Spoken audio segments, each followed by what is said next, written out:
What is going on, everybody? Voidlego here, back for a brand new episode of Higurashi When They Cry. Last time we were on, we had started chapter 3, and we got into a little, discussion. Kechi said, "Oh, I'm a great cook," and then pretty much Sadako beat the hell out of him, in cooking at least.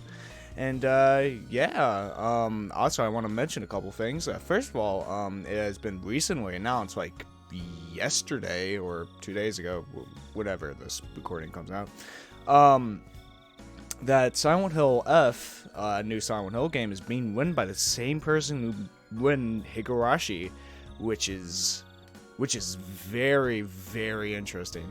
I've never played a Silent Hill game before, but I've always been interested in them because I do like psychological horrors. I mean, look at the game I'm playing. I always wanted to check it out, and I think it's like very cool that he's writing a pretty much spin-off to Silent Hill, which is, very interesting. So let's go check out a tip as well. 俺が保証する。貞子ならこの山で籠城して一個師団相手くらいなら十分にあしらえるに違いない。 Also, someone mentioned in the comics and comments of last episode that how much last episode Sadako's character really got more development, and that made me think. Really, what chapter 1 was? It was definitely Mana's chapter, yes, but it showcased pretty much the main cast, right? And the main cast from the surface, they're all basic slice of life tropes, like Mion, tomboy, reader, Sadako, the troubled, devious brat, Rana, the childhood crush, the love interest, in my opinion, from what I could tell, surface level of chapter 1, and Rika, the sweetheart, the cute one.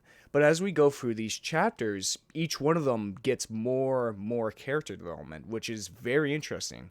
Hell, on the Steam banner for each of them, there's a different member of the group, pretty much. So I think it's an awesome I don't know what to call it, structure. That's it, structure. That each chapter is centered around one of these girls that seem one-dimensional at first, but just we dig into the character. I mean, really just dig into their very, very tragic character. But I think that's really cool. Anyway, just enough of me about gushing about this fucking game. 私は知ってるよ。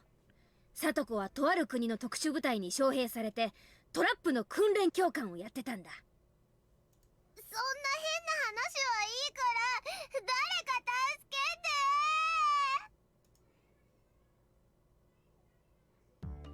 How did it come to this? What traps did we fall for, and how did we fall for them? Man was caught in a profusely thin pitfall she couldn't escape from, and only her head was poking above the ground. Lena's head was completely covered by a tin bucket. She was squirming around in a vain attempt to remove it. Either of these were funny, but that's where it ended. At least they had their feet on the ground. ケイちゃんの方はどう？抜けられそう？ 早く抜け出しておじさんを助けてよ。 I am upside down, goddammit. 抜け出して助けるのはミオンの方だ。このスマッキ状態の俺に何をしろと言うんだ。 I was wrapped up in a bad boo mat and hanging 2 meters above the ground. You know what? What was this trapping out of it that I fall into it? Huh? It's Sadako!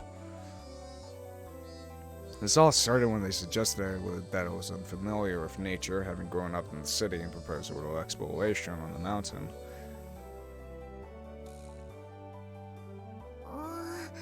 でもレナもよく裏山は知らないよ。レナじゃ迷子になっちゃう。は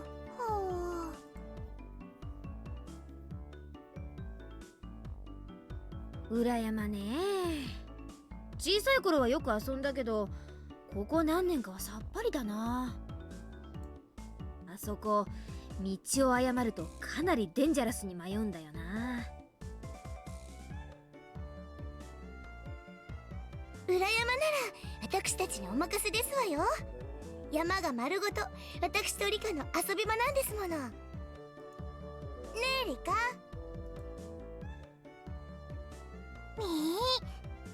おう、それは心強いな。じゃあここは2人の顔を立てて2人の道案内でハイキングと行こうじゃないか。でもケイチ君、裏山は迷うから遊びに行っちゃいけないって夏休みのしおりにも書いてあるよ。 Fuck that guidebook. まだ夏休みではありませんですから大丈夫なのですよ。僕たちが道を知ってますから。裏山は昔から私たちの遊び場でございますもの。岩も同然。抜け道、近道までバッチリでございましたよ。Yes, both Sadako and Wika-chan knew the path like the back of their hands. Thanks to them, we had our fill of fresh air, gorgeous views, and Mother Nature, the likes of which you could never see in the village. Things got strange part of the way through. そうそう皆さん、ここからは私が歩いた足跡の通りに歩くんですわよ。はあ？突然何を言い出すんだ？おとなしくさとこの言うことを聞く方が身のためなのです。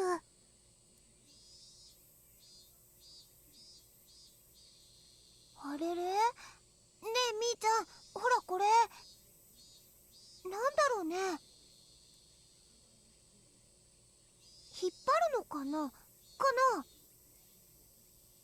Suddenly, squeak. Crash. When Wena pulled the kite string, a bundle of bamboo spears fastened to a tree branch all came raining down with a crater right next to where Rena was standing. What the fuck is this, Vietnam?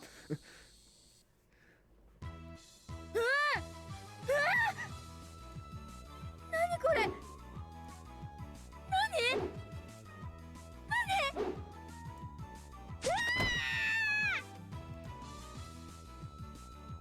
懐かしいのですよ。これは確か2年生の2学期にさとこが作ったトラップなのです。 Jesus. 危なかったですわね。竹襟の先端には犬の糞が塗ってありますから、傷になると後で腐り出しますわよ。 Fucking biological weapons, goddamn. ここはいつからゲリラの戦場になったんだ？ According to Sadako and Wika-chan, earlier in elementary school, Sadako had been on a trap-making craze and set them up along every inch of this mountain. キイチくん、ひょっとして裏山が立ち入り禁止なのは迷うからじゃなくて危ないからじゃないのかな。 Mion and I both nodded wholeheartedly on Lena's hypothesis. さ、先を急ぎますわよ。早く戻らないと暗くなってしまいますわ。暗くなったら私だって危ないでございますからね。 But you're the one who brought us to this crazy mountain. Why was an average, healthy Japanese boy like me being forced to deal with fly-fighting booby traps? You're always just trying to get killed. Catchy, alright? Let's just be honest with ourselves. And then, the very moment Sadako and Wika-chan got just out of sight was when the three of us all got stuck in nice little traps together. 誰か出して。私おトイレに行きたいの。そんなことより誰かこのバケツ取って。前が見えない。おいレナ、あんまり暴れるな。パンツが見えるぞ。見た？ケイチコが見た。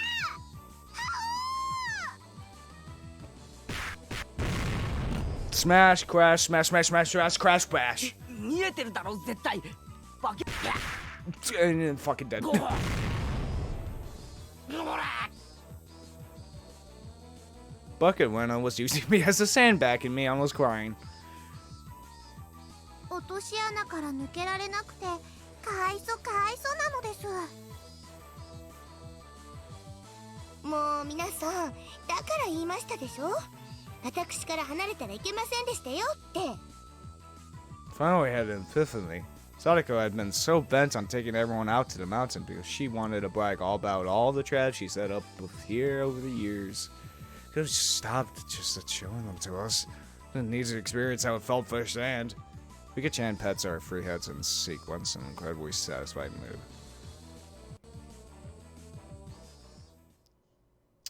The tips, I just realized this. The tips are filler episodes. Or, you know, they're filler. They're important to the story, but they're, like, essential. They're not essential. They're just these little, like, vignettes. That's the word. But yet, I still look at every tip because it just develops the characters even more. Like, the best type of filler.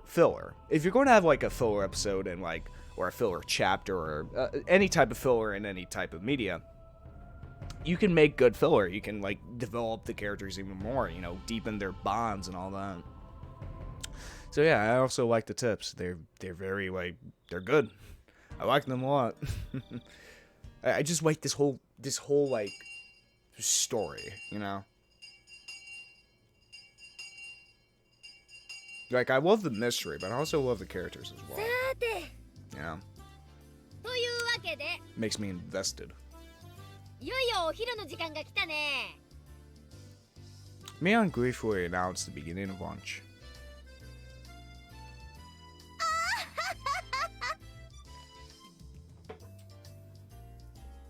いよいよお昼の時間でしたよ。この中の一人が罰ゲームになるんですわよね。はあ、今日の罰ゲームはちょっと怖いからね。レナ、悪いけど思いっきり真剣に作ってきたよ。One of those cases, I don't think she would even if she wasn't taking it seriously. みー、僕たちもそれぞれに頑張りましたのですよ。今日はさとこもリカちゃんもそれぞれに別々に作ってきた？ Why did I just, like, come to a realization that Rika is the mascot of the group? You know, in every anime, there's always that one character that's the mascot. I mean, like, for example, like... Shit, what's an anime I've seen that has, like, a mascot character? Like, Persona. There we go. Like, 4 and 5. Easy. Teddy and fucking Mona. They're the mascot characters. Rika is the mascot character, but there's more to her than just, you know, the one-dimensional surface level to it. You know, it's very interesting. I like this whole, you know, playing with tropes and all that. いつもは2人一緒のお弁当だけど、今日は一緒だと勝負にならないからね。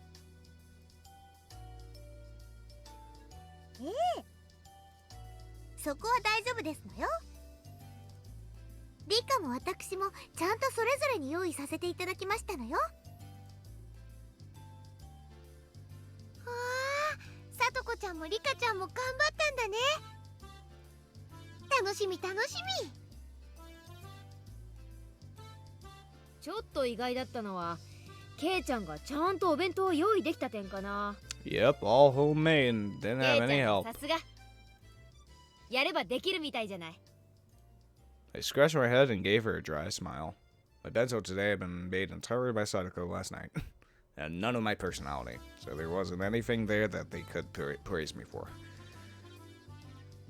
ケイチ君のお弁当はどんなだろう。はう、楽しみ。そんな大したものじゃないから期待するなよ。夕べのご飯のお惣菜の残りが詰めてあるだけだし。お夕食の残り物はお弁当の基本なのですよ。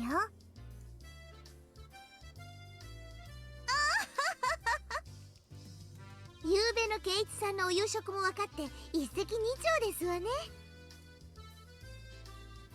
Was it really better to hide the fact that Sadako came over and made dinner last night? Oh, of course it was. If I revealed that I didn't make my own bento, I'd be sure to end up playing the punishment game. Today's punishment game was to stand right in front of the curry maniac, Chi-sensei, and say bad things about curry. Wasn't do different from telling someone to jump out of a 100-story window. It's exactly the same as telling someone to die. でもみーちゃん、今日のお弁当勝負ってどうやって勝敗をつけるのかな。圭一君もちゃんと作ってこれたんだから、今日はこれで引き分けで決着なんじゃないのかな。それもそうですわね。昨日の罰ゲームは圭一さんに自炊を促すための葉っぱみたいなものですし、圭一もちゃんと作ってこれましたから引き分けなのですよ。 My simple bento of last night's leftovers could never have stood up to everyone else's bento that they made to win. I fully understood Sadako and Wika-chan's concern for me as they tried to end that showdown peacefully. However, the club president, Miyan Sonozaki, would not be convinced by something like that. 何を甘っちょろいこと言ってるんだか。白黒つけない灰色勝負なんて絶対ごめん。ぶつかったら決着つけなきゃ。手打ちして引き分けなんて遊びでやってんじゃないんだよ。言うと思ったぜ。勝負好きのミオンがこのまま終わらせるわけないよな。This was bad. This way I was sure to be the sole loser. Well, and then make this bento after all. I need to resign myself to my inevitable loss. ではミー、どうやって勝敗を決めますですか？ Taste test. 相互採点じゃ公平な採点にならないからね。ここは公開審査と行こうじゃない。みんな全員集合。 Man commanded everyone who had just started eating using their club president voice. おじさんたち5人のお弁当を採点してもらうよ。ベスト3までを紙に書いて投票すること。いいかな？ Everyone in the class was used to be dragged into Mion's club activities. Yeah! Came the energetic voices from here and there. Everyone already knew that the showdown this time involved an utterly fatal punishment game. They were all very interested in what would happen to whoever lost. Of course, they wanted the thrill of seeing something terrifying. では、みんないいかな？まずは私から行くよ。それ！ In exaggerated fashion, Mion pulled the lid off her multi-tiered, ornate bento box. Ugh. Words today. Multiple cheers of joy erupted at the brilliant sight. すごいですわね。おせち料理みたいでしたよ。嘘だ。嘘に決まってる。こんなのどこかの仕出し弁当の中身を移し替えただけに違いない。 It's not こんな possible. 純日本風な料理をミオンが園崎ミオンが作れるわけがない。みーちゃん、このくらいは本気になれば作れるよ。めったに本気にならないけど。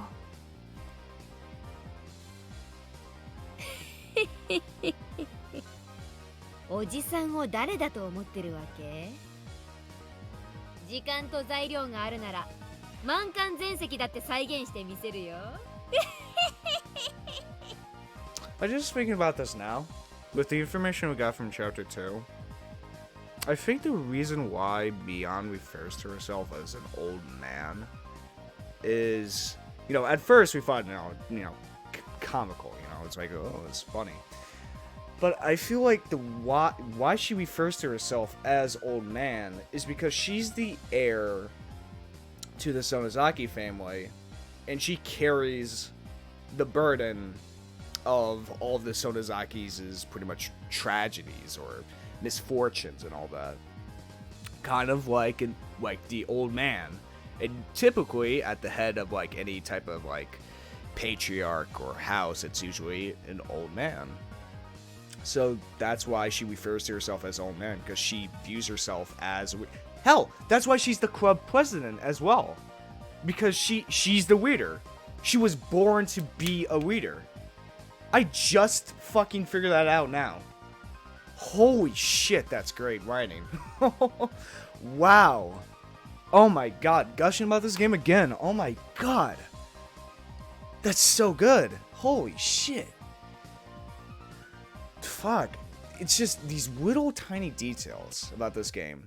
Once you know the truth about them, you can unravel it and you start getting the whole picture. That's so fucking cool. The entire classroom gulped audibly. and everyone wrote down a score in the notepaper in their hands simultaneously. It made sense. Just the visual impact would give her a perfect score. じゃあ次はレナのお弁当行ってみようか。レナもかなり料理は得意だからね。レナのお弁当はいつも食卓の花なのですよ。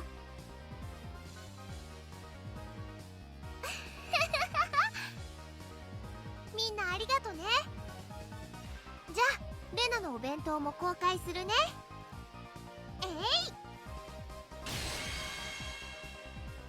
Rena's bento was a beautiful mix of the two colors of eggs and minced meat, and two was a bento-shaped staple. The Soboro bento. She had been thorough with the side dishes as well, and they were abundant in number. She had spent more time than usual on it, but it was unassuming and truly nonchalant. One couldn't ignore the household warmth in it that Mion's bento lacked. さすがですわね。これは高得点が期待できましたよ。さすが。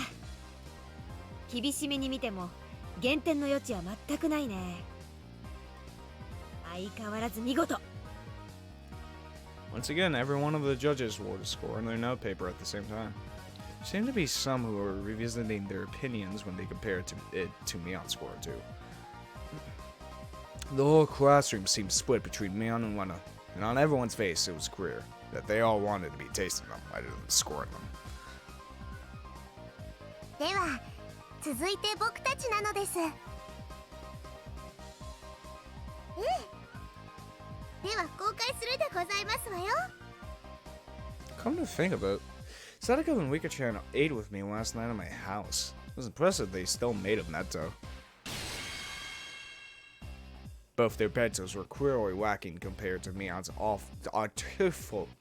artfulness in what is perfection.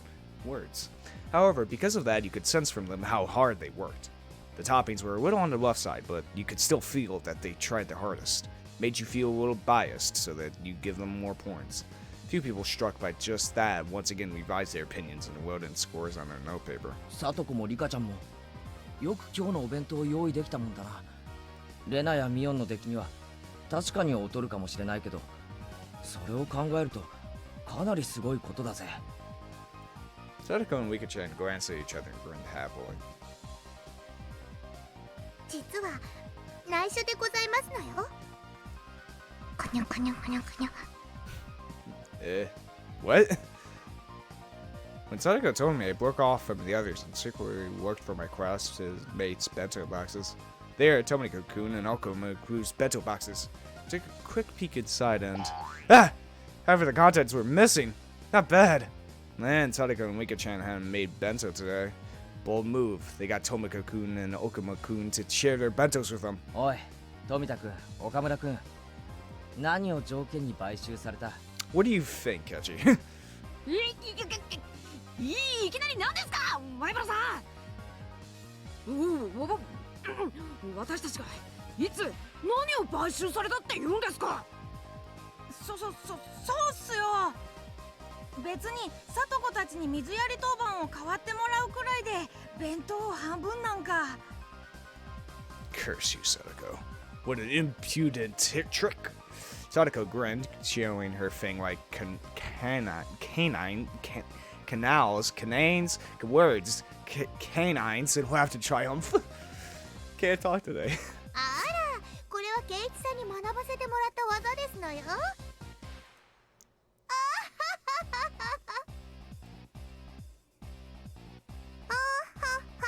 なのです。How naive, buying them out with water due to your own. Ugh. They're men. If you're going to buy them out, you need to use something a lot spicier than that. For example, like giving them free tickets to walk Sadako and Wika-chan along like dogs all day with them on all fours wearing leashes around their neck. Yeah. Whoa, that might be enough to get me to do anything. So I was lost in my wild fantasies. Man clapped me on the shoulder and called me back to reality. Damn it, I was just getting good. God damn it, Kechi. さて、次はいよいよケイちゃんのお弁当だね。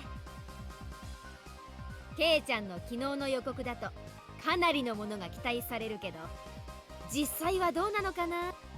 ケイチくんってやるときにはやる人だからね。レナ、今日はとっても楽しみにしてたんだよ。Ugh, all looking forward to it. But it's really just leftovers from dinner last night. Wait a minute. I just realized something too. Another will quirk. Lena is that she says things twice, right? Is that supposed to be alluding to her split personality? To her DID? That might be a stretch. But it could. It like, you know, this game, everything matters. So I mean, her saying something twice could be, you know, referring to her split personality. Where I'm just fucking insane. Didn't even make it either. How was that supposed to stand up to me on Lena and the others? もうやけだ。見て驚くなよ。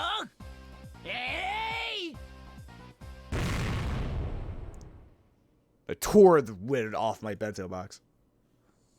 There wasn't very many cheers. Well, I guess there wouldn't be. ケイチくんも精一杯頑張ったんだね。レナはその頑張りわかるよ。レナ、無理に褒めなくていいぞ。どんな具合ですの？ケイチさんにしては頑張ってる方ですの？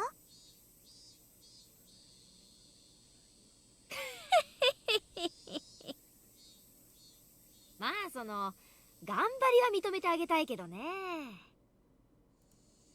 勝負は非常だしね。Oh boy. Mion's cold, mean laugh was like it spoke for everyone's opinion, just like that.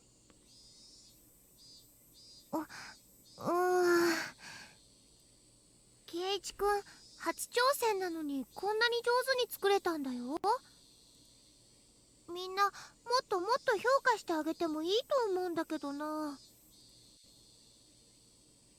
でも勝負は非常なのです。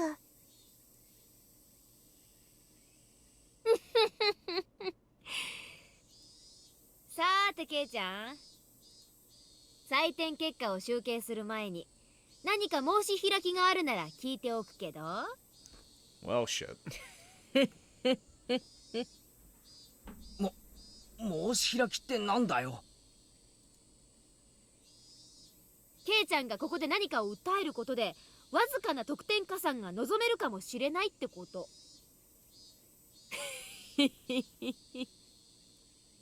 何しろ今日の勝負はビリでさえなければいいんだから、うまくすればなんとか罰ゲームから逃れることができるかもよ。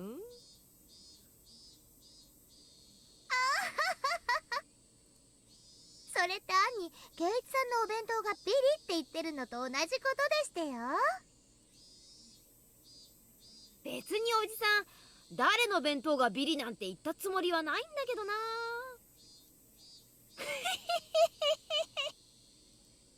Mion cackled repulsively. In contrast, Sadako's smile was growing somehow awkward. Alright, this bento was filled with last night's side dishes. That means it was basically a bento that Sadako made. Mion outright said it would come in last place. みーちゃん、ちょっと意地悪だよ。ケイチくんがかわいそう。レーナ、ケイちゃんも今日の弁当勝負は負けられないってあらかじめ知ってたんだよ。それを承知で昨日あれだけの大見栄を切ったんだからさ、甘やかす必要なんて全然ないと思うけどな。ねえさとこ。ええ、そうですわね。それでこのざまなんですから笑っちゃいましたよ。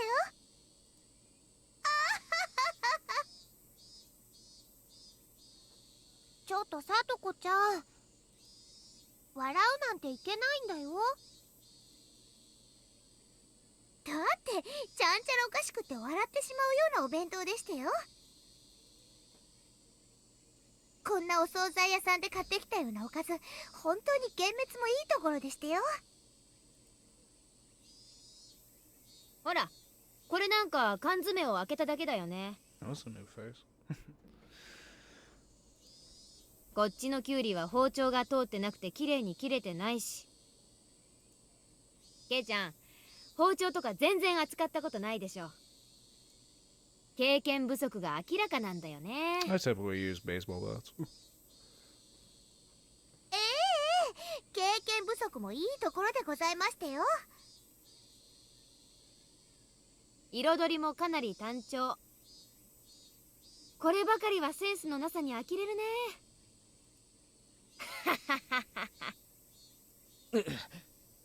そりゃ弁当箱に食い物を詰めるなんて初めての経験だし、多少見栄えが悪いのは仕方が。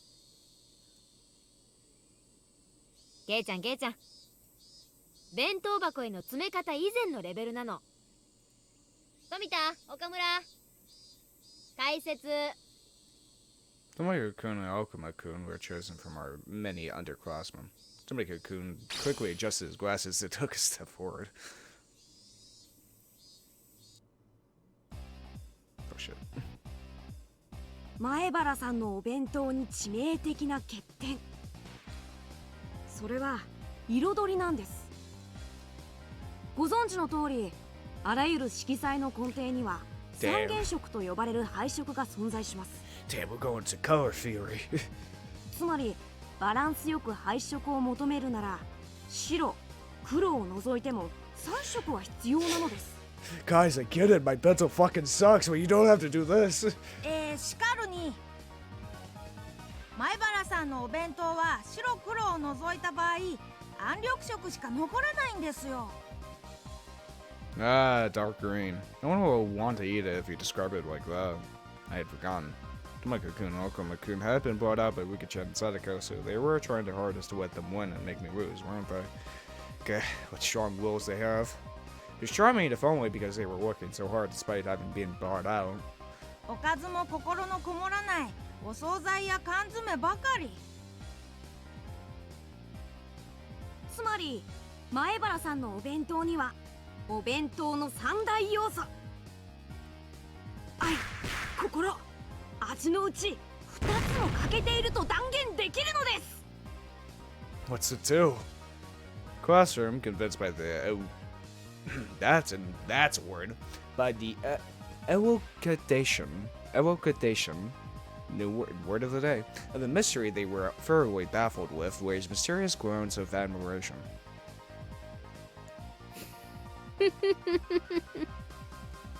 愛もなければ心もない。決まったね。 Jeez. 前原圭一。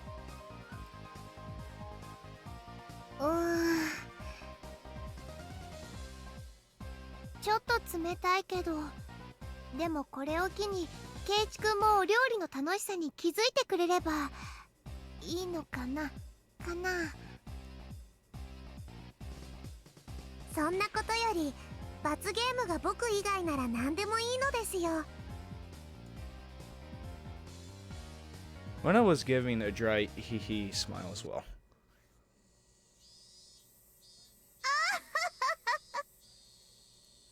決まりましたわね、圭一さん。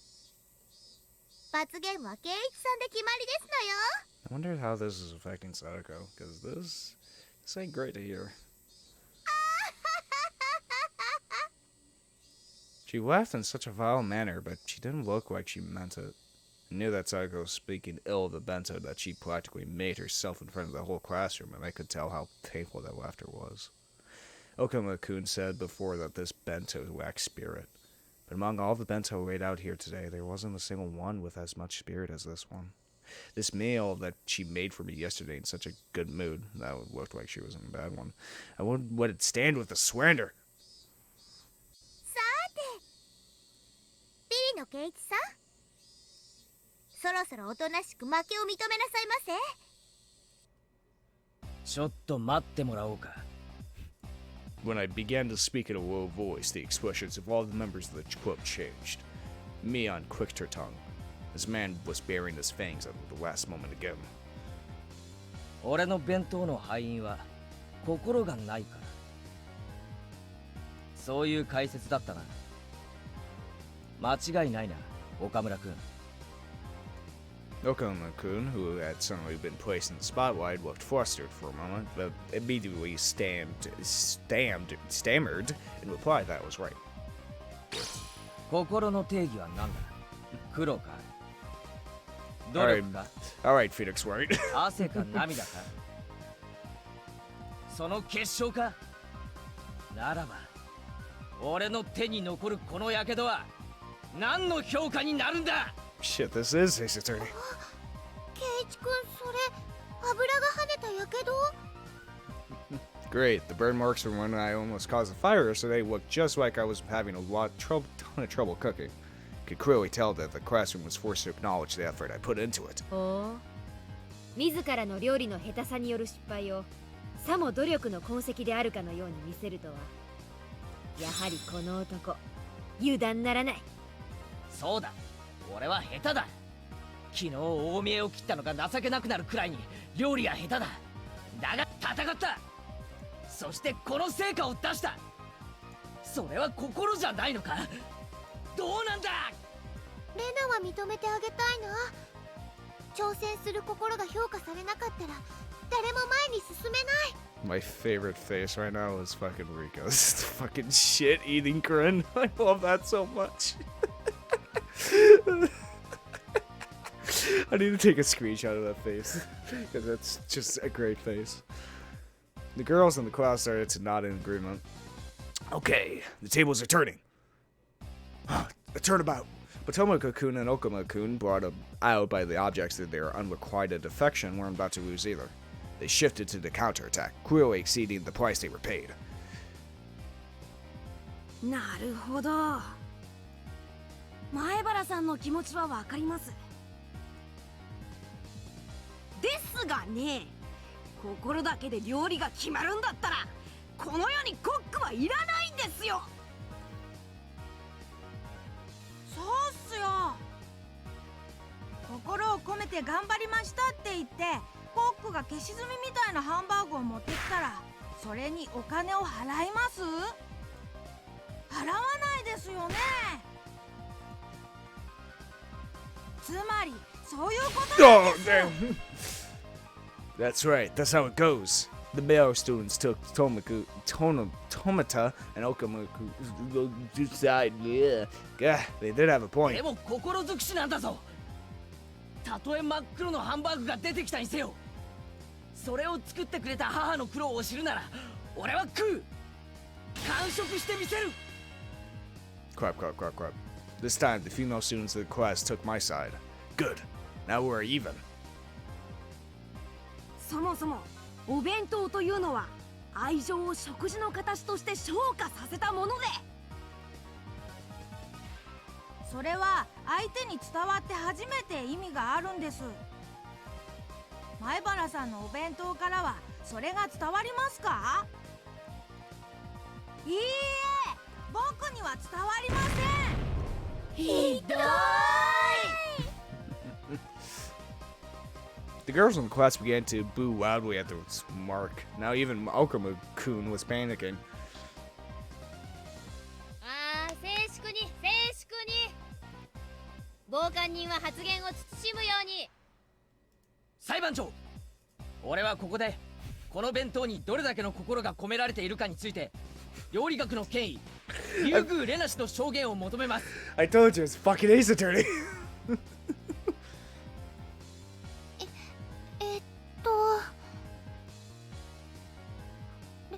レナはこのお弁当には心がこもってると思うな。確かに稚拙なところは多いかもしれないけど、でもお料理は上辺だけじゃないと思うの。 The girls in the class again gave cries of support as they all applauded. In response, all the men in the class began to boo.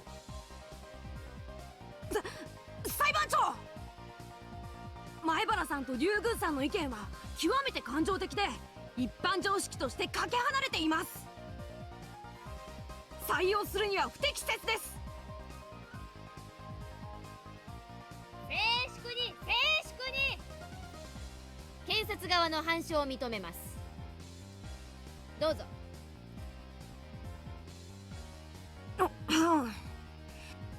例えば本件をお弁当ではなく誕生日のプレゼントだと置き換えて考えてみます。 This is the closest I'll ever get to playing Ace Attorney game until another one releases. 例えば誕生日の日に私富田が手編みのセーターをもらったとする。そして彼岡村は図書券を1万円分もらったとする。 That felt strangely real. Was it actually just an example? 常識的に考えてどちらに心がこもっているかは明白です。つまり手編みのセーター、これはお弁当に言い換えれば手作りのおかずが相当する。そして単なる金券に過ぎない図書券はお金で買うもの、すなわち無味簡素な缶詰に相当する。 The boys and girls all began to argue amongst themselves about presents. They were all talking about what they received as presents in the past. Damn! Tomoko-kun, he changed the subject to something that could easily grab everyone's attention. Not bad, Tomata Worf. Who's the initiative of this week? 意義あり。本件はお弁当の心について問うものです。誕生日のプレゼントという特殊な状況とは全く異なります。却下します。検察側続けなさい。 Damn. さてここで大事なのは送り手の心と受け手の心は全く違うという点です。皆さんの目の前に実際に手作りのちょっと左右の丈の崩れてるセーターと1万円分の図書券が置かれていて、どっちがいいと聞かれたらどっちを取ります？図書券でしょ。1万円ですよ、1万円。 It's all fucking money. コミックスが何冊買えるか計算できますか？ With inflation, what's this? 1983? 2. 十数巻程度の単行本なら即座にフルコンプ可能です。愉快で面白おかしい漫画が何十冊。これによって癒される心の至福とセーターでは比べ物にならないのです。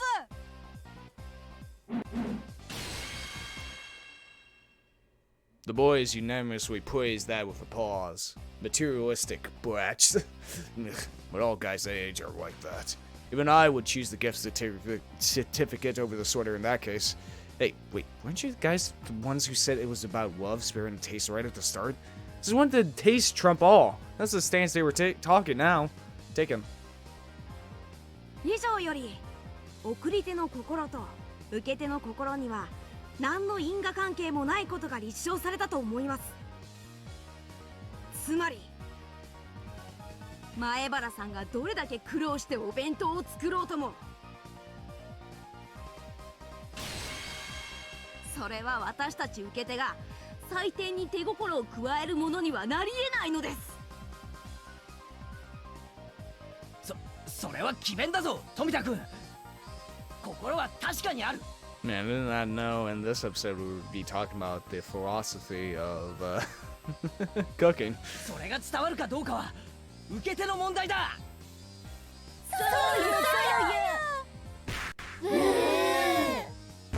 味が全てだ。女の敵。なんだとnow the courtroom is in chaos, but I can't allow myself to lose. Not only to avoid the punishment game, but also to protect Sadako's honor. さて弁護側は今のに何か反論はある？ So, in strong way, I nod and step up to the dais. Tomoka-kun, Okama-kun, do you two really think you can beat me with mere words? Take that! 今 Eureka! 検察側は送り手の心とは無関係に評価が行われると言いました。それに間違いはありませんね。 At some point, I began speaking formally. そうです。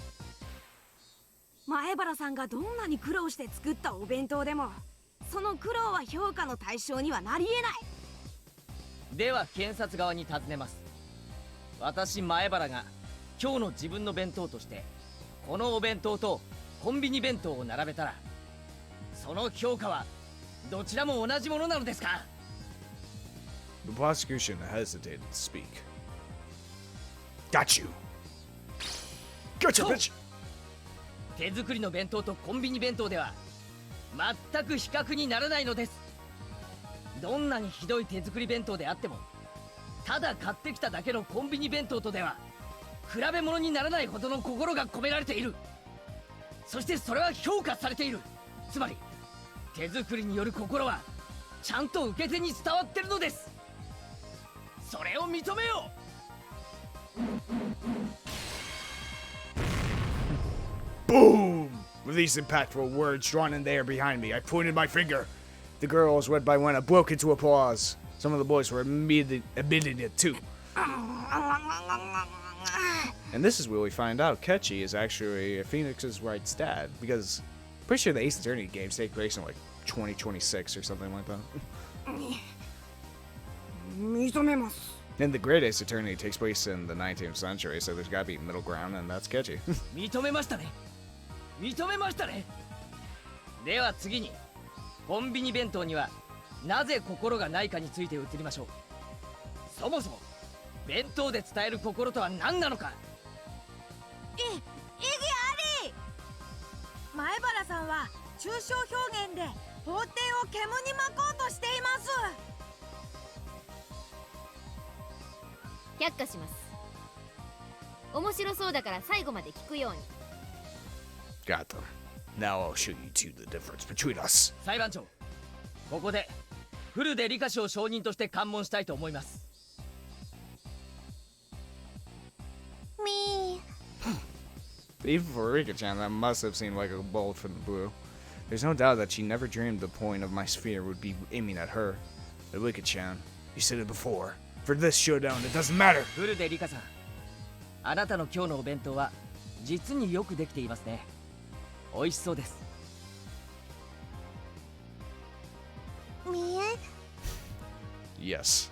Sadako and Rika-chan's bentos had been made of half Atomaku-kun's and Okama-kun's. The prosecutors' faces turned pale, but they were too late. レナ、岡村君の弁当箱を持ってきてくれないか。いいよ。裁判長、本件に僕のお弁当は何の関係もありません。却下します。裁判長、この岡村君の弁当箱を証拠品として提出します。見よ、この中身を。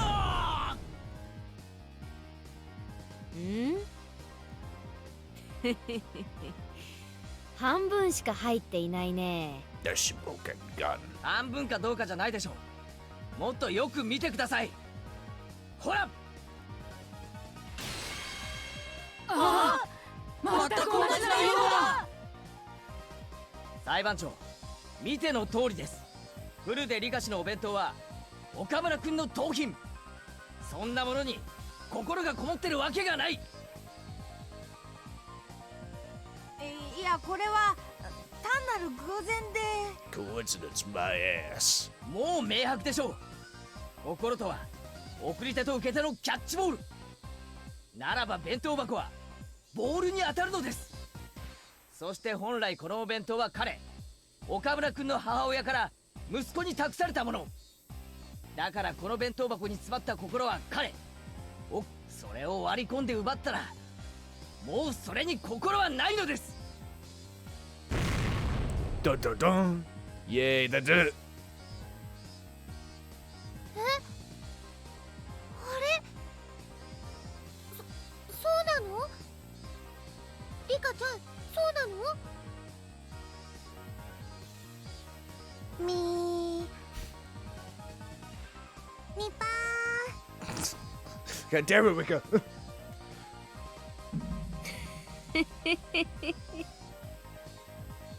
なるほどね。 Mian, the judge, folded her arms and began to hum. Couldn't even take a guess as to what Mian was laughing about. Luckily, I didn't know whether I would win or lose. よし。判決の前に主文からにしようかね。 Shh. The entire classroom quieted. まず、被告前原圭一の弁当が客観的評価として非常に出来の悪いものであるのは間違いない。それはこうしてみんなの採点の集計結果が物語ってるからね。Gah.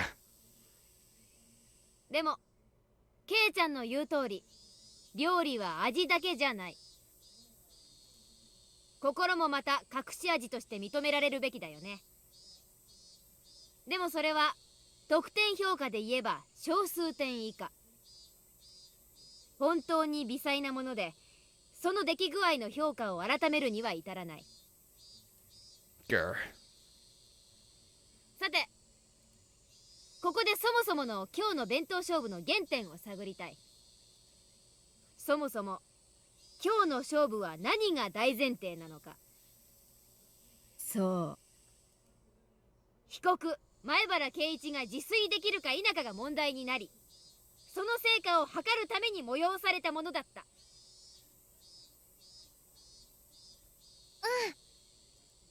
そうだよ。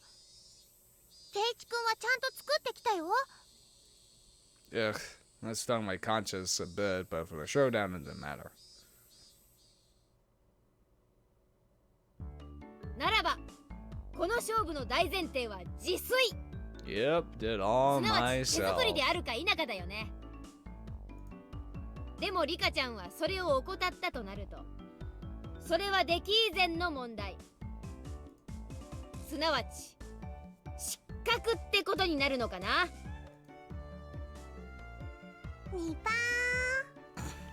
Rika-chan went out a neat pie, looking as though she had prepared herself for this outcome. 悪く思うなよ、リカちゃん。部活は非常なのだ。さすが圭一なのです。最後の最後まで頑張りましたですよ。 Rika-chan demanded I lower my head, and then she petted. というわけで、これにて一件落着。今日のビリはフルでリカ。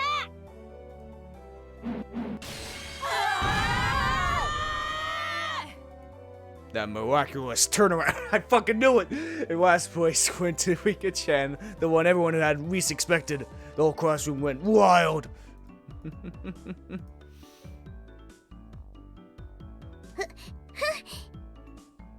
よくもこんなひどいお弁当でビリを免れましたのね。 This is such a fucking rough for today's attorney. It can't not be. Sadako looked at me hatefully, but spoke in a vague kind of voice. ビリになんかなるわけないだろ。この弁当のどこにビリになる要素があるってんだ。だってこんな出来の悪いお惣菜や缶詰ばかりでセンスもなくて、それから Grab. Sadako was speaking more and more poorly of herself as time went on, so I roughly grabbed her head and began to stroke it. 言ったろ、心が大事だって。この弁当は上辺だけじゃない。いろんな味に溢れてるんだぜ。 You need passion, goddammit. でも心だけじゃありませんのよ。お味なんて全然変で。どこが変なんだ。俺はうまい。うまかった。だから詰めてきた。本当に夕べの飯がまずかったら詰めてなんか来ないぞ。食パンと牛乳パックを持って投稿してくる。でも No, just shut up already. caressed her head, swinging it from side to side. At some point, when it had come up behind us, she was giggling to herself. It was the face of someone who had known everything from the beginning. Goddamn, that's smart. いつ頃から俺が作ったんじゃないって気づいてた。圭一くんがやけどを見せてくれた時かな。だって圭一くんのお弁当に油で炒めるおかずなんか入ってないし。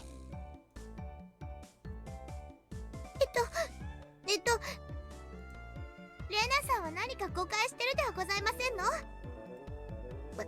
私は別に何も。あれ？このお弁当、さとこちゃんが作ったんじゃないんだ。じゃあやっぱり圭一くんの手作りなのかな。うん。じゃあ圭一くんの手作りなんだね。Lena smiled woojously and turned from Sadako to me. きゅうりとかを切るときは包丁をほらこんな感じで引くの。彩りなんかはね、お野菜を上手に加えるといろいろ表現ができるんだよ。This sweatshirt was cruelly not meant for me. でも前に見せてもらった時よりもずっと上達してたよ。ちゃんとお勉強してるんだね。きっとこの調子ならもっともっと上手にお料理が作れるようになるよ。She continued saying words cruelly meant for Sadako while facing me instead. Sadako was wearing an ambiguous look and could even nod her head at her. とにかく誰が何と言おうと、俺は今日の弁当を気に入ってるんだ。今日ばかりは誰にも分けないからな。俺が一人で全部食う。あ、ケチなんだ。レナも食べてみたいな、みたいな。As we were going back and forth, Sadako rubbed her eyes as though she was drowsy and announced Mion and everyone else. 私も実は富田さんにお弁当を分けてもらいましたの。バカ。北条、なんで言っちゃうんだよ。She kept it a secret then and wished she would have been saved. Tomoga-kun looked at her with an expression filled with regret and surprise.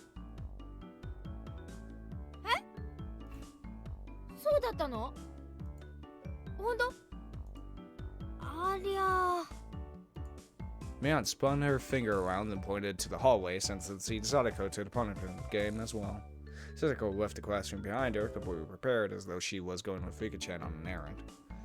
And that was the last time we saw both of them. 理科だけに行かせられませんわ。地獄の底までお付き合いしましてよ。そんなとこまでついてこなくていいのですよ。まったく圭一さんも嫌味ですわね。理科だけを晒し者にするなんて本当に意地悪な人でございますこと。 I didn't mean... I couldn't just return Sadako's kindness with malice. ね。本当にさとこはおバカさんなのですよ。Fika-chan spoke so that only I could hear her grinning happily. ではそろそろ行きましてよ、理科。罰ゲームも部活メンバーの務めでございますわ。Sadako seemed awfully happy, not flustered in the slightest, like she always was when she lost. Damn, Fika-chan's white after all. Everyone here is Warren. ミオ、俺も白状するぞ。今日の弁当は俺が作ったんじゃない。俺も同じだ。だから行ってくるぞ。罰ゲーム。ケイちゃんまで？どうなってんの？ This whole goddamn thing is a farce. 頑張ってね。罰ゲーム。救急箱を用意して待ってるからね。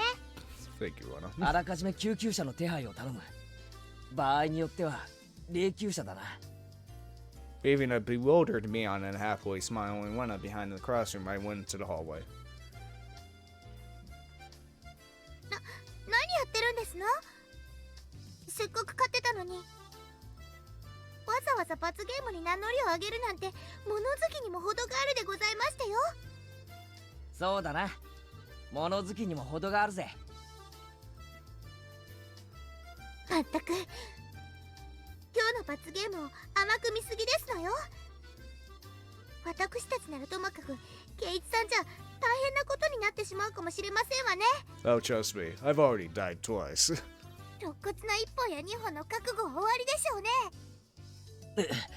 肋骨は痛そうだな。俺痛いのはダメなんだ。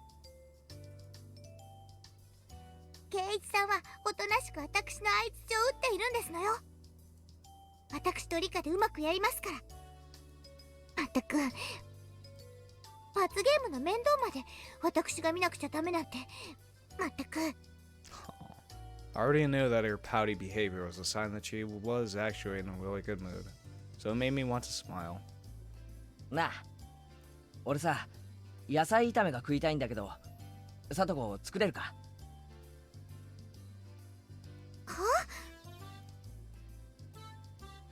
まあ頑張ればできないことはありませんわよ。上手に作れますですよ。さとこの野菜炒めは大好きなのです。 She was uneasy at first, but once she got assurance from Rika-chan, she turned back and looked at me with once more confident eyes. じゃあ決まりだな。今日学校が終わったらいろいろ買い物に行こうぜ。俺じゃあ何を買えばいいのか全然わかんないし。それもそうですわね。ケイチさんじゃスーパーでお買い物なんてまだまだ早いでしょうし、私が見てなければ不安ですからね。そのさとこも僕が見てないと間違えたお買い物をしちゃうんじゃないかと不安なのです。 Alright, you watch me while you watch her. リカ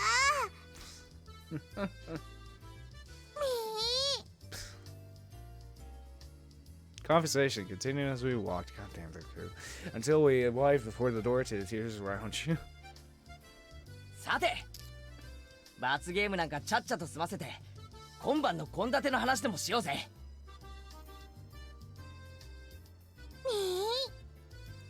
Rika-chan gratefully grabbed onto my arm. In turn, I followed Tadako to me, grabbing her shoulder with my other hand. 死ぬときゃみんな一緒だぜ。誰も一人でなんか死なせない。みんなで一緒です。誰も一人でなんか死なせないのです。不謹慎な話ですわね。 Man, you guys are really morbid. 私はそんな物騒なのごめんですわよ。 She may have sounded annoyed, but she was so happy she was going to make me blush. よし、この扉一枚向こうは死後の世界だぞ。みんなで戻るぞ。みんなでだ。みんなでですわよ。では行きます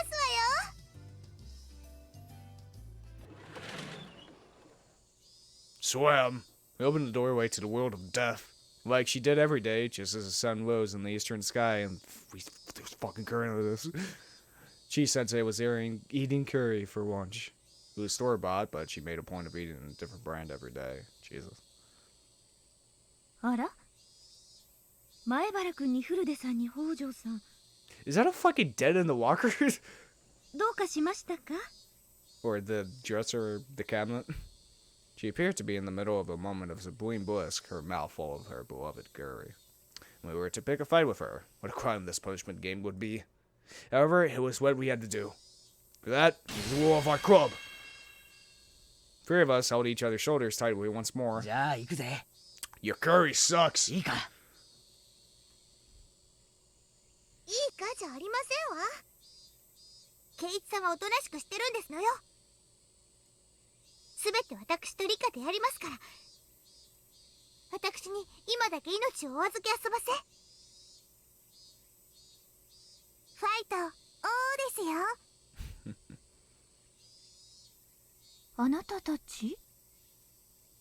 ん？ we could see 2 or 3 question marks popping up above the teacher's head. I mean, seriously, the way this game is described, it's like, it's perfect visual for me. And it would make sense why they would make an anime for it. I mean, fuck, I don't think you need to, like, change anything in, like, adaptation for it. I mean, with, like, novels and stuff, yeah, you have to cut some scenes out and all that. They probably did cut a lot of scenes out from this game.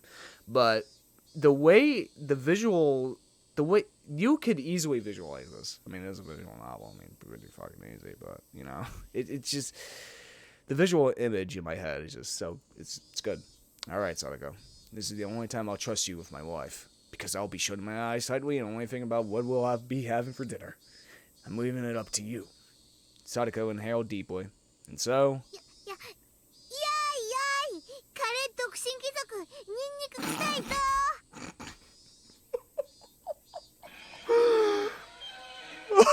Oh, fuck. And fuck, we're dead.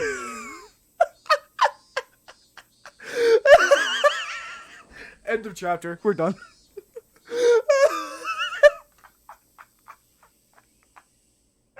You're single because you smell like garlic. Damn, that's a new one. That I gotta use that one.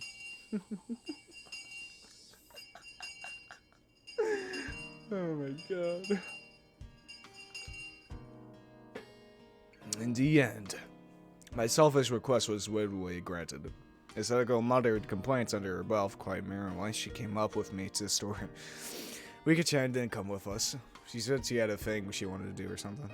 Believed her when she told me, but when I really thought about it, I started to think maybe she wasn't being considerate towards Sadako in her own way.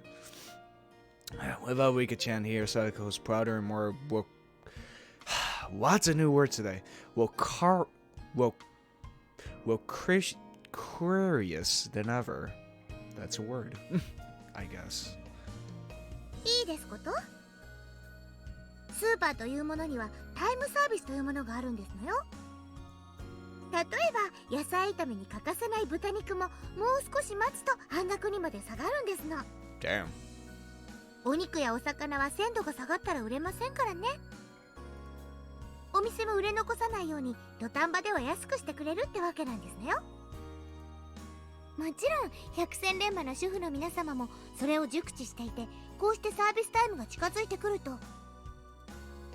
I wasn't really listening to her, but she was telling me all about all of this quite loudly. Every time I seemed surprised at something or made an affirmative grunt in a place of conversation, Sadako would say, "You don't know anything, do you, Keiji-san?" and smile very happily in spite of her complaints. She led me by the hand to all sorts of stalls, one after the other. She was in such a supreme mood that just being with her cheered me up. Merely being poured in Sadako's pace was a lot of fun. おい、どうせならこっちのお得用パックにしようぜ。お、こっちのチーズ入りにもかなり惹かれるものが。圭一さんは経済観念が欠落しすぎですわ。ご覧なさいませ。予算オーバー。お金が足りないのですわよ。I'm thinking about this now, but I think the reason why Sadako is like so independent for her age, you know? She makes traps and all that, yet she knows how to like do finances, how to cook. It's because, well, she really didn't have anyone to help her besides her brother, really. Her aunt was a bitch to her, so were her parents. They were very abusive, and so she pretty much, it was her and her brother against the world. This chapter's gonna make me cry. It's gonna fucking make me cry, I know it. Oh, when we get to the tragedy, it's gonna make me fucking bawl like a goddamn baby. I just know it. I can already feel it. We're still in the, like, nice, like, first part of this chapter. Oh, it's going to make me bawl like a fucking baby. You guys just fucking wait. See me bawl like a fucking little baby. Sadako pushed a handful of receipts in my face. Why can't Sadako do these kinds of mental calculations when she's at school? くそー。ノーマルは腹いっぱいたくさん買うか、ワンランク上のチーズ入りをつつましく買うか。これはかなり悩む。おとなしく量を取りなさいませ。年頃の男の方は質より量を取った方が賢明でしたよ。サトコは厳しすぎだよ。質も量も両方取りたいこの男心がなぜわからん。男心でお財布は膨らみませんのよ。Shit, that's a good one. まったく。未練がましくガラスに貼り付かないんですの。After enjoying ourselves in such an exchange, we started to hear energetic voices coming from over by the butcher we visited earlier. We could see a handful of housewives flooding the place. いけませんわ。早く行かないと半額豚肉がなくなってしまいますわ。あいてててててて。引っ張るな。I had to beat an old lady over with a stick in order to get this. 襟首を引っ張るな。Fucking Spider-Man. Sadako really seemed like she was having fun. She looked like a kid who had grabbed her family's hands while running towards an amusement park attraction. In the end, the bag of pork we obtained was so normal that it almost hurt, but I knew that it would taste absolutely delicious. Outside, at some point, the cicadas had been replaced by the Higurashi's chorus. The air was so clear and it felt so good. Our silhouettes stretching out on the ground made for a really wonderful picture. We had filled our bicycle baskets to the brim with our shopping bags. They only contained ingredients and various other foodstuffs. And even so, every last thing packed in them sort of looked really happy and made me feel really happy in turn. 夕食の買い物ってのもおつなものだな。晩飯が楽しみになるっていうか、待ち遠しくなるっていうか。それもまた自炊の楽しみでしたよ。お買い物のうちからもう夕食は始まっているんですもの。野菜炒め楽しみだな。うちのお袋のメニューにはさ、野菜炒めってないんだよ。だから中華屋で外食するときくらいにしか食べられないんで、今日は本当に楽しみなんだよ。それはお気の毒でございますこと。では今日は特別に美味しいのをご披露して差し上げましたよ。Normally, right about now, was the time I would start messing with her. But I didn't. ああ、サトコならきっとうまい野菜炒めを作ってくれる。すごく楽しみだよ。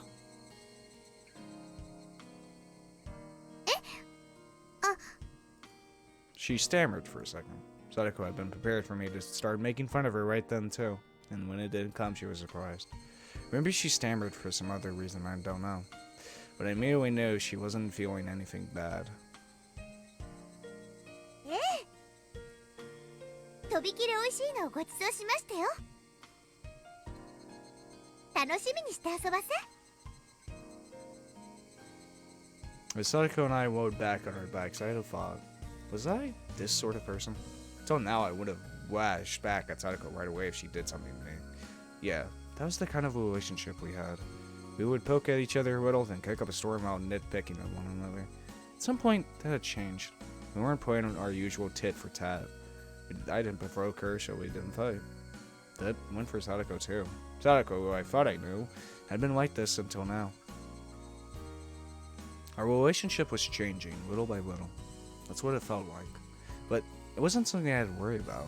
It was like our relationship had become a little bit happier, a little bit more charming. I wonder why we changed like this. Was she lonely and projecting her older brother Satoshi when we turned home onto me? Rika-chan told me about that yesterday. That was probably exactly it. So as my actions drew closer to Satoshi, Sadako was returning to how she'd been when she was living happily with her brother. In other words, this Sadako was the real Sadako. Sadako had been able to see her brother again and had finally gone back to normal.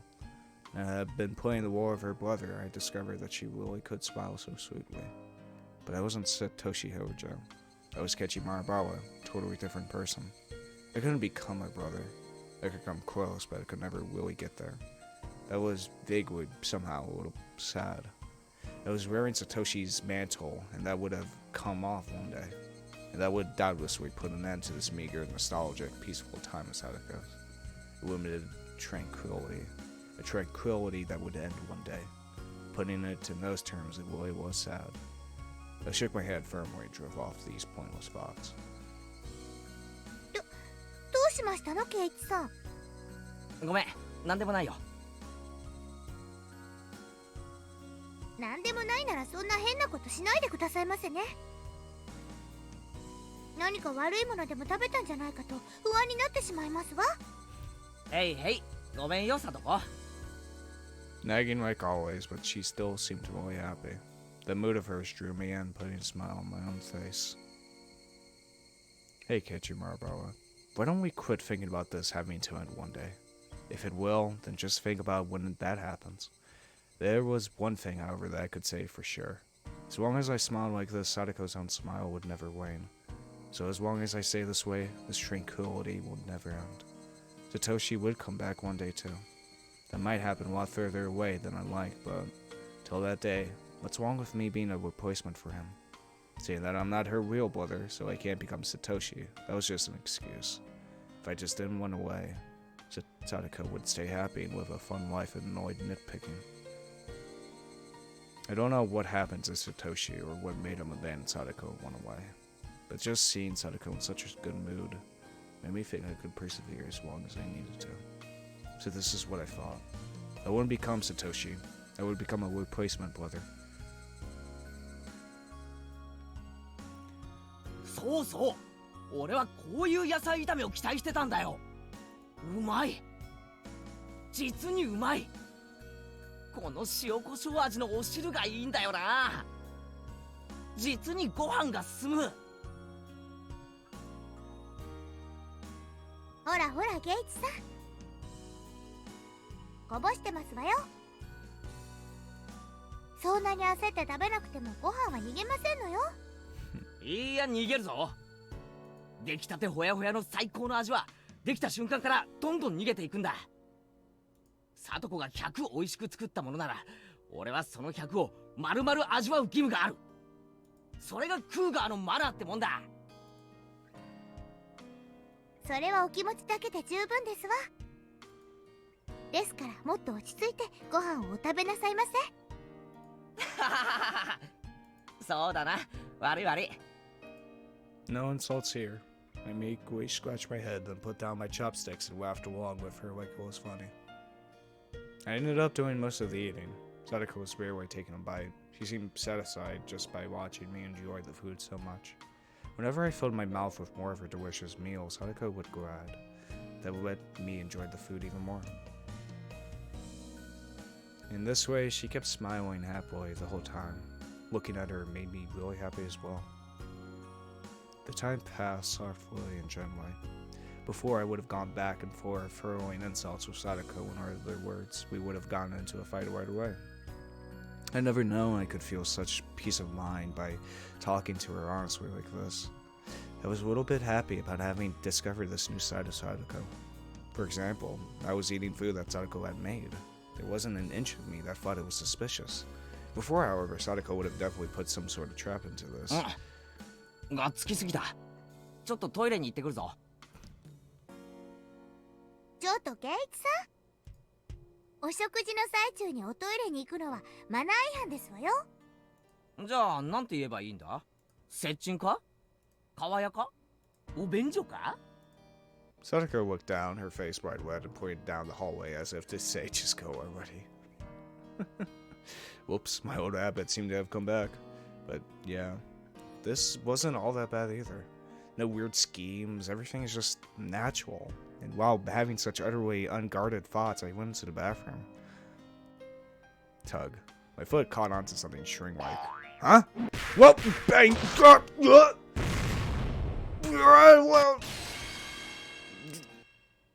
やかん？たらい？さとこ！ She got me. I can't believe her. She always does this when I let my guard down. Can't relax for a minute around her. Still, it's kind of funny, and I didn't really feel like getting angry. Sadako, laughing uproariously, came over. ほらね、ほらね。そろそろ引っかかってくれる頃だと思いましたわ。まったくこいつはちょっと気を許すとこれだもんな。I picked up the wash tubs that crashed into my head and went to go hit Sadako with it. Then I doubled over with the laughter that had been welling up within me, so I couldn't manage it. I wish things could go on forever like this. God damn it! Why is this game doing this to me? God damn it. I know it's going to get bad. I mean, we've been through this shit twice. It's going to get bad eventually. God damn it, game. God fucking damn it. It's not like I was having the most fun since coming to Himizawa or anything, but it was probably the first time that I'd spent my day so simply and comfortably. It really wasn't worth much. It was only a few hours after all. As an only child, it was my first taste of having a sibling. Just washing dishes with her felt really nice. Side by side, we washed, with the experienced Sadako doing most of the work as I threw in appropriate words to add to the conversation. The scene was so commonplace and yet so mild and warm. Maybe I had felt this kind of warmth before too in the past. I think I've stood next to the sink with my mother like this when I was little. It made me feel nostalgic when I remembered it. It was the same sort of slow, easy time. It was tranquil. Such a quiet tranquility that the fact that I wasn't uneasy about anything itself made me uneasy. Hey, wait, Kichimar, bro. You feel uneasy about something just from spending time so leisurely? There's nothing at all to feel uneasy about. I mean, why would I be punished for enjoying a gentle life? Oh, this is... It fucking knows. The writing... It fucking knows. You bet your ass I'm uneasy about this shit, because I fucking know it's gonna fucking happen. I'd do anything to keep these days going. I would never do anything bad, no matter what. I'd work hard for it and endure much for it. So God, it's not much of a dream to want this kind of thing to keep on going, but can't you grant it? Someone's going. あれは電話の音ではありませんの？こんな夜更けに誰でございましょう？え？あ、本当だ。I didn't notice until she mentioned it. I heard it stand up, then ran to the phone. Who would it be at a time like this? Did feel a little like the phone had interrupted my happy moment. But I still wanted to brag about how happy the time I was spending made me, no matter who it was on the other side. もしもし。Do you like scary movies? はい、前原です。もしもし、ケイチ、お母さんだけど。あ、なんだ、母さんか。何？こんな時間に。That was a little cold of me when she only was calling because she was worried about her son. I couldn't help but give myself a dry smile. その様子だと特にトラブルもなく生活できてるみたいね。母さん、ケイチがご飯を作れなくてひもじくて寝込んでるんじゃないかと心配してたわ。まあね、なんとかおかげで。ご飯はちゃんと作れてる？今夜は何を食べたの？へへ、野菜炒めとご飯と味噌汁だよ。スーパーでいろいろとお惣菜を買ったから何気におかずも豊富でさ。そうそう、聞いてよ。豚肉なんかちゃんとタイムサービスを利用して半額で買ったんだぜ。へへ、主婦の知恵っていうのかな。それから。All of that was thanks to Sadako, not something I should be proud of. But still, I couldn't help but want to boast about the dinner tonight. It seemed like Mom got the hint that I was in a really good mood. そう。しっかりやれていて、母さん本当に安心したわ。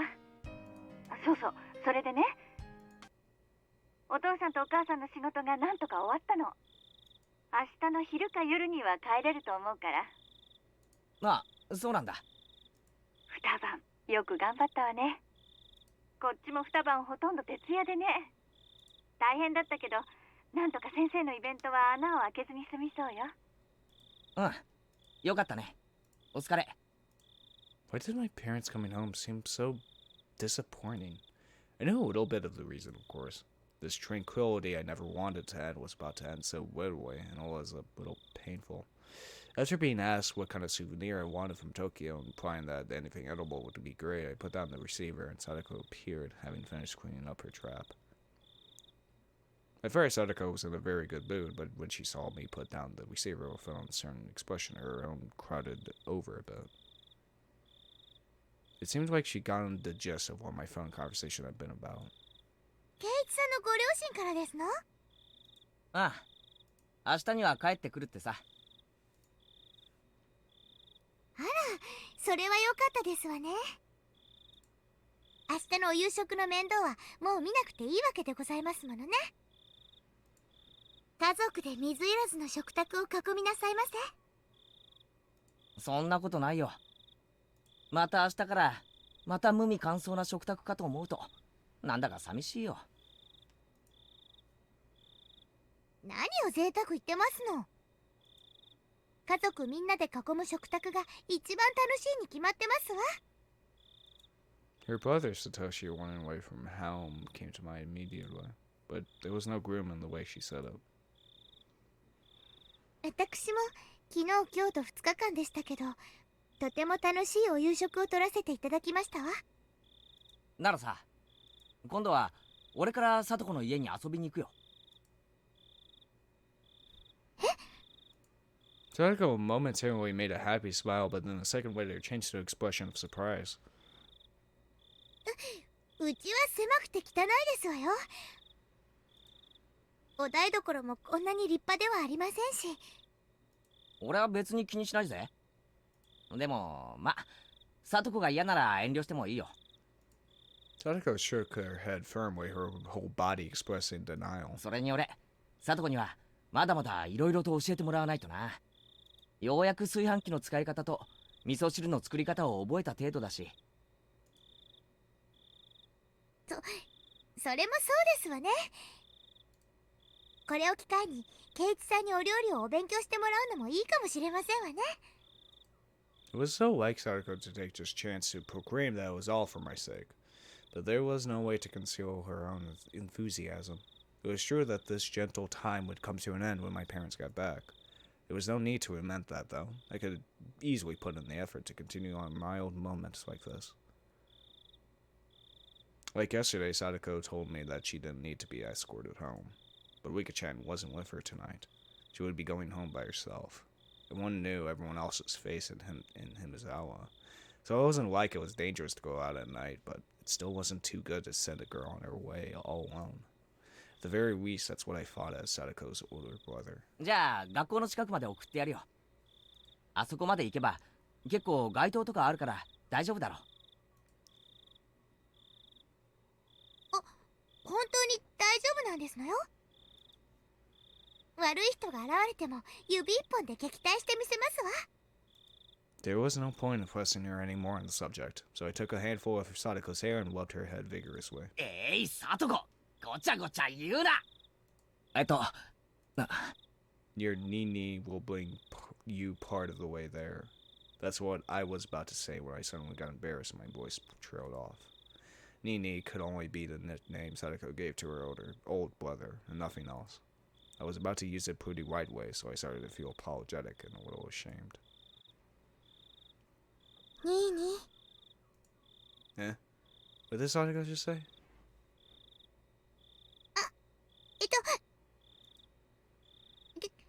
圭一さんが兄みたいに見えただけですわ。今の言い方全然違うけど、どこか雰囲気が似てましたもので、つい。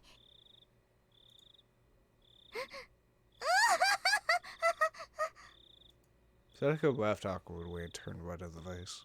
Of course, I was embarrassed when I saw her too, because the fact that I was trying to act like her brother had gotten cross. A warm feeling spread out from my chest. It was completely different from romantic feelings or any of those more impatient emotions. It was much more graceful, quiet, and warm, and calm. Sadako still needed her Nini. I had initially thought Rika-chan was being sly by not coming today, but when I thought about it like this, I could feel a kind of thoughtfulness of her worrying about a good friend's feelings. Maybe Rika-chan had understood that she couldn't play the part of her brother herself. So then, no, let's stop there, Kechimaru. There's no point in thinking about it so hard. It means everyone feels the same way. It means everyone wants Sadako to be happy. Sadako is acting as though her Nini running away from home didn't bother her at all, even though that wasn't actually the case.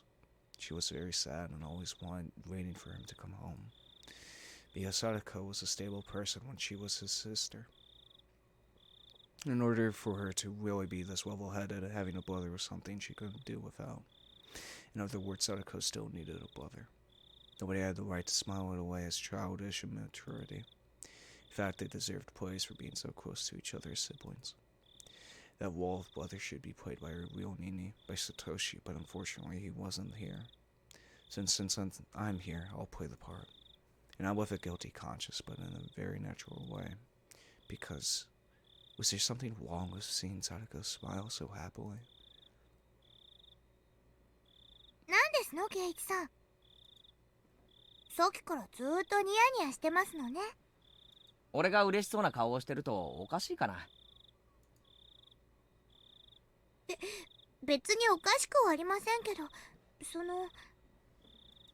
The sound of the motor on our bike ride was too loud and I couldn't hear what Sadako said. 何？なんて言った？いえ。本当にどこまでもニーニーに似てますのね。圭一さん。そっか？もちろん本当のニーニーとは全然違うんですけども、こういろいろそういうところが似てますの。本当に不思議ですわね。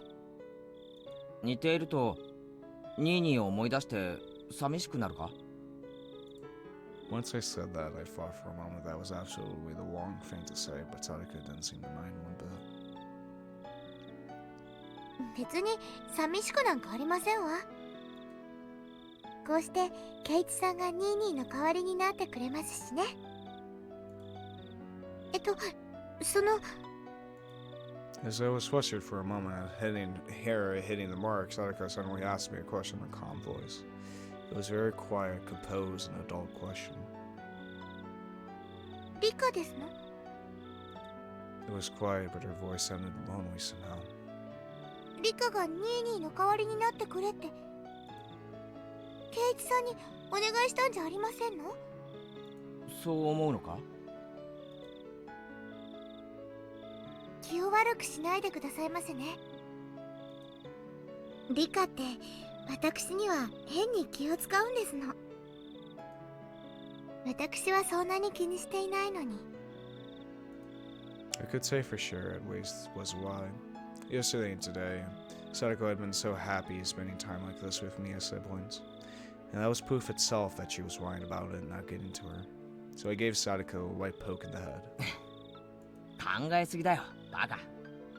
俺は俺、前原圭一だ。お前のニーニーの北条聡じゃない。そんなのは分かってますわ。Despite her saying that, her expression seemed a little lonesome. At this point, Sadako herself had realized that her question had been the wrong thing to say. We didn't need to keep talking about something that Sadako regretted. So in order to cut the conversation short, I grabbed Sadako's head and pet her. そんなくだらない話はもういいだろう。もう遅いから、とっとと帰って歯を磨いて寝ろ。ついでだから寝る前にうがいもしとけ。風邪の予防になっていいぞ。それを言ったらニーニーもですわよ。ちゃんと歯を磨くんですのよ。うがいもしてお手洗いも済ませて明日の教科書を準備して、それから I wondered what kind of siblings Sadako and Satoshi were. I've never seen them together, but I could say without a doubt that they were really close. As for the way in which they were close, it was probably quite like this.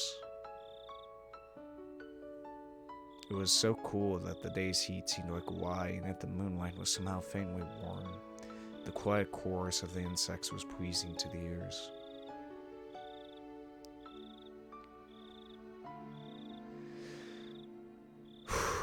Fuck. Oh, this chapter's gonna get to me.